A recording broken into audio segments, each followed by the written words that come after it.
नमस्कार बंधुगण, आज रान्ना करब मालঞ্চ শাক भाजा। प्रथमे শাকগুলোকে ভালো করে ধুয়ে নিয়ে একটি বটি দিয়ে শাকগুলোকে জিরি জিরি মানে ছোট ছোট কুচি কুচি কুচি করে কাটতে হবে। এবার চলে আসব রান্নাঘরে। এই পর্যায়ে কড়াইয়ে সরষে তেল গরম করে ফোড়নে দিব রাঁধুনি, পেঁয়াজ রসুন ও লঙ্কা কুচি দিয়ে কিছুক্ষণ ভেজে নিয়ে পরে কিছু পরিমাণ নারকেল কুচি, 2 থেকে 3টি বড় সাইজের চিংড়ি মাছ, ছোট সাইজের মাছ দিলেও হবে কিন্তু আমার কাছে ছিল না, তাই বড় চিংড়িটাই ব্যবহার করলাম।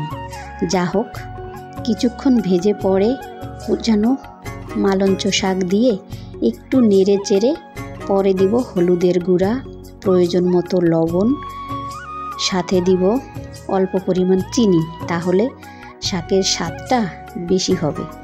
এই পর্যায়ে 2 থেকে 3টি ভাজা শুকনো লঙ্কা ভেঙে শাকগুলোর সাথে ভালো করে মিশিয়ে নিয়ে জল শুকানোর আগ পর্যন্ত ভেজে নামিয়ে নিয়ে গরম ভাতে খেয়ে নিব। সেই স্বাদ!